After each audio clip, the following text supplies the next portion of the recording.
In this presentation, I will begin with an esoteric juxtaposition of a Christian hymnal with some video footage. Then I will sample some Old Testament scripture to illustrate why Yahweh killed Moses. And then I will speculate as to why modern theologians avoid this by design and translate the Hebrew name of Yeshua as Joshua in Jewish scripture.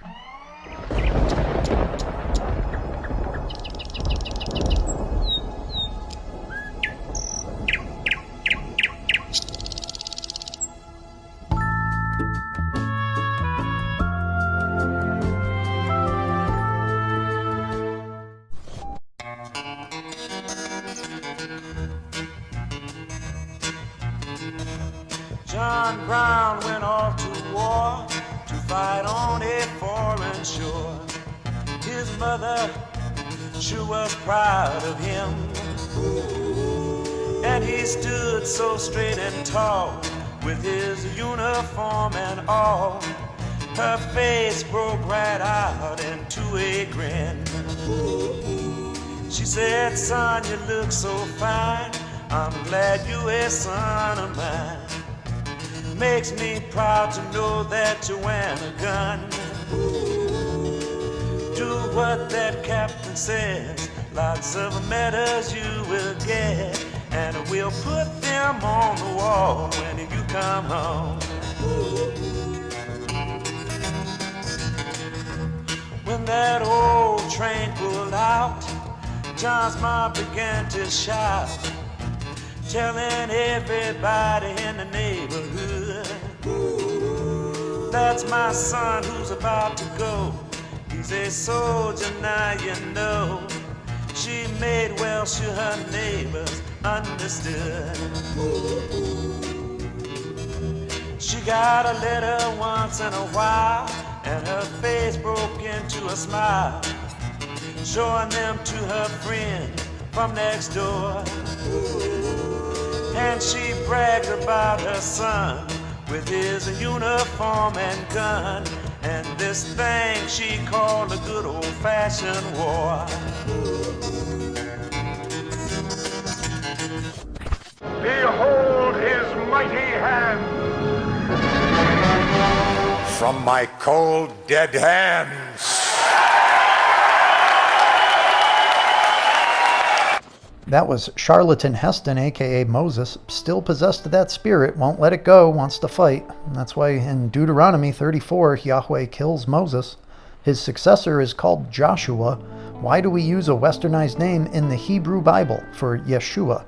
That's the name of the 6th book of the Old Testament. It's the book of Jesus. Moses loses, and Yeshua brings the Jewish people across the Jordan River to the Promised Land. Moses does not go to the Promised Land. God decrees that he is to die, or Yahweh does. As we find in Psalm 47 and elsewhere, Yahweh and God are not the same person. The Lord is terrible, and God is above it all.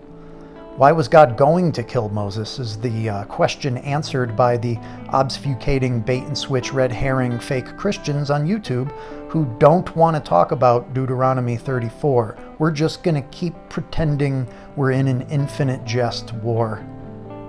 And the Lord said to him, "This is the land of which I swore to Abraham, to Isaac, and to Jacob. I will give it to your offspring. I have let you see it with your eyes, but you shall not go over there." So Moses, the servant of the Lord, died there in the land of Moab, according to the word of the Lord. And he buried him in the valley in the land of Moab, opposite Beth Peor. But no one knows the place of his burial to this day. Moses was 120 years old when he died. His eye was undimmed, and his vigor unabated. And the people of Israel wept for Moses in the plains of Moab 30 days. Then the days of weeping and mourning for Moses were ended. And Joshua the son of Nun was full of the spirit of wisdom, for Moses had laid his hands on him. So the people of Israel obeyed him, and did as the Lord had commanded Moses. And there has not arisen a prophet since in Israel, like Moses, whom the Lord knew face to face. None like him for all the signs and the wonders that the Lord sent him to do in the land of Egypt, to Pharaoh, and to all his servants, and to all his land, and for all the mighty power and all the great deeds of terror that Moses did in the sight of all Israel. All the great deeds of terror that Moses did in the sight of Israel. So Moses was a terrorist. He wouldn't keep blowing up these books either. 50 in Genesis, 40, 27, 36, 34 in Deuteronomy. That's a lot of books, man. Moses was not going to stop. They had to take him out. After the death of Moses, we get Yeshua. Why do we call him Joshua? To josh is a verb. So that's a joke. So this is a joke on Christians and Jesus. Moses said that he got manna from heaven. Hey, but where'd we get this dinner, Moses? Oh, it fell out of the sky. It's manna. That's man plus Na, that's sodium. So we have salted fish of the Portuguese, but down in Egypt, it's salted fish people. That's the Christians. So we're eating the flesh, drinking the blood of the Christians in Egypt in order to gain the virility to keep going. So 120-year-old Moses still wanted another Super Bowl ring. And he had to get taken out. And anybody conducting that cannibalism is not allowed in the Promised Land. Yeshua had to wipe them down, clean them in the river, and go home. The Lord Most High is terrible, and God, capital G, is a different deity. So God has gone up with a shout, the Lord with a trumpet. God just tells it to the mountain, but the Lord wants to make a song out of it, keep telling the same story over and over again. And we see these stories and these mythopoetic symbols embedded in Renaissance art and elsewhere. And this is a function of what I call the co-creative faculty.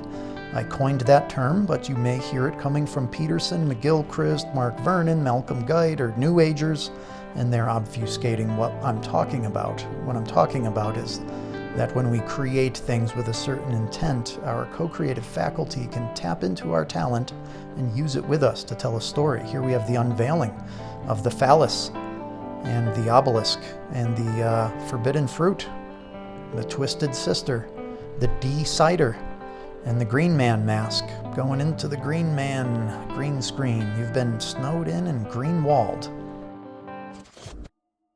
So let's do a brief recap, and then I'll show you some lighthearted stuff. We'll leave on a nice note here.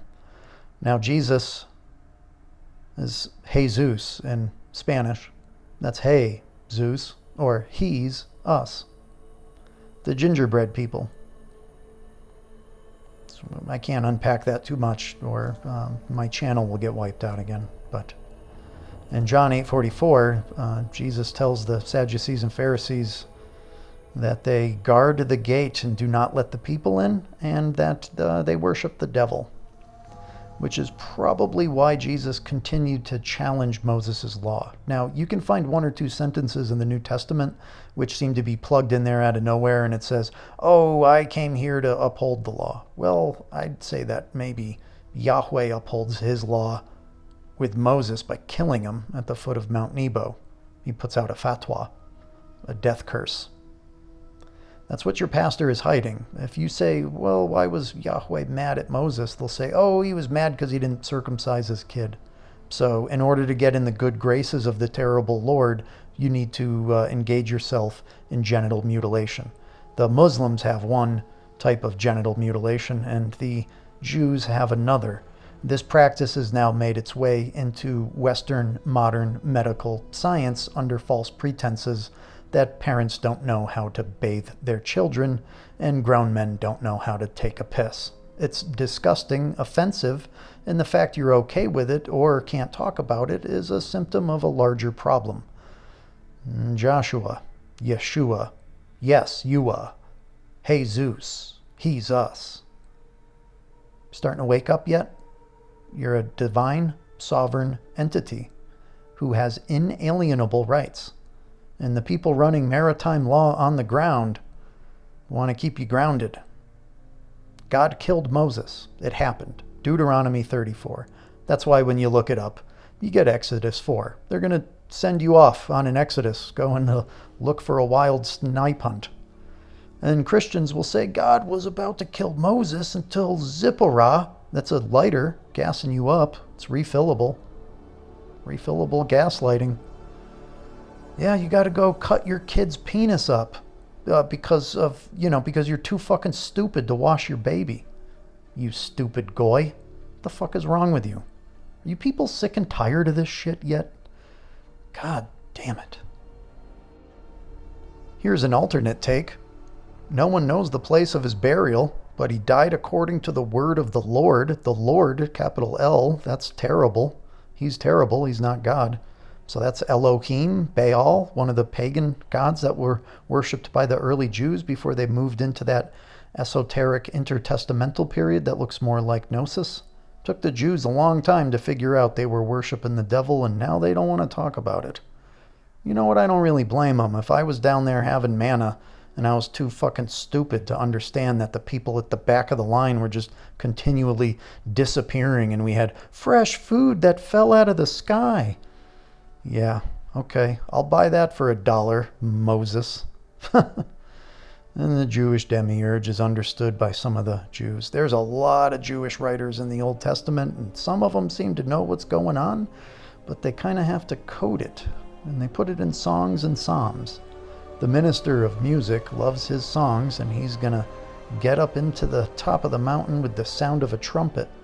God has gone up with a shout.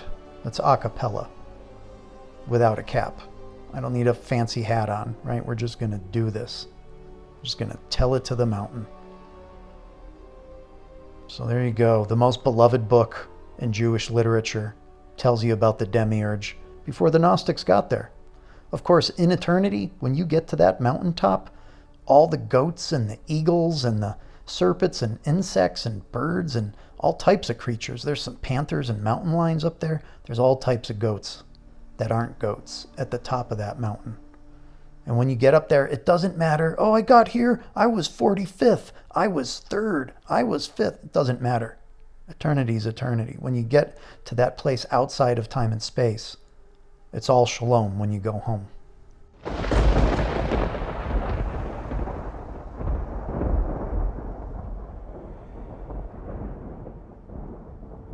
How many of y'all wondered like I did during the LA riots when those people were being pulled out of their trucks and beaten half to death? How many of y'all wondered like I did? Step on the fucking gas, man.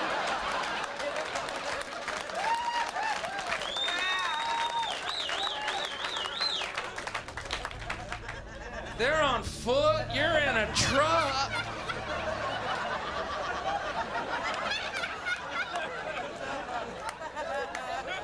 I think I see a way out of this. It's that pedestrian right-of-way law.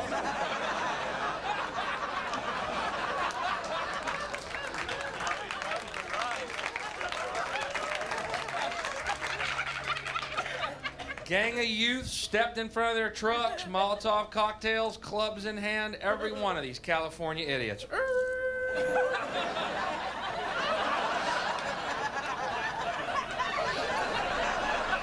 Freeze frame. Dun, dun, dun, dun, dun, dun, dun, dun, dun, dun. That fucking Reginald Denny, that truck driver, never gonna stop again, I guarantee you. It's gonna be an old woman with a baby carriage crossing the road. He says,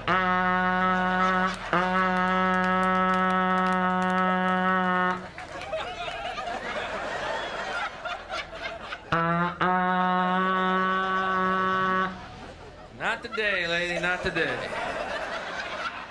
Tried stopping once, didn't work out too well for me. Some of y'all may have caught me getting my ass kicked on the news. Go ahead and mail that $25 ticket to me, brother. I'll take that over the 2,500 stitches I had in my left fucking cheek. That poor guy, Reginald Denny, Jesus. Everyone, all over the world, people watch this guy get his ass kicked repeatedly, and everyone in the fucking world in every country was thinking the same thing. Step on the goddamn gas. What are you doing? Every French people, why you not step on the petrol? The petrol. The truck, the Mack truck surely outrun the gang of people, right? Could have avoided all this with just one little like that. You're through them at that point. Tap the fucking pedal. Shiny. Why you not step on gas? Why? Fighting for freedom, my man.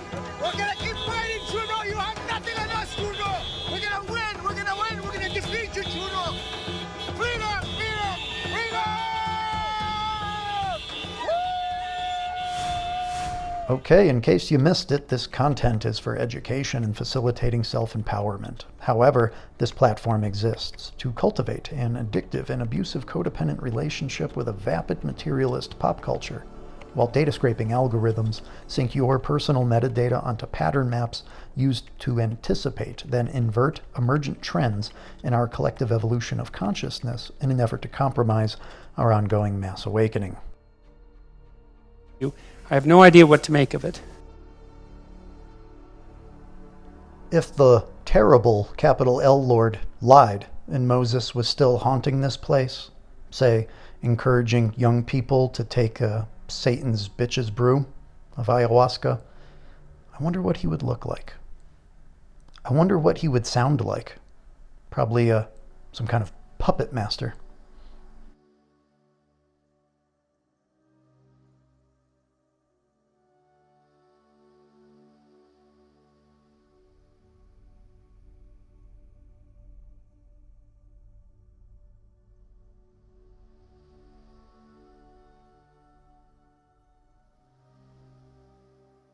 An encounter with ayahuasca is an encounter with the great mother of creation, the goddess, the void from which all things come, the feminine counterpart of Logos. Dr. Peterson, you appeared in one of my ayahuasca visions. I don't know if I've met God face to face, but I have encountered angels, and I know the devil can die.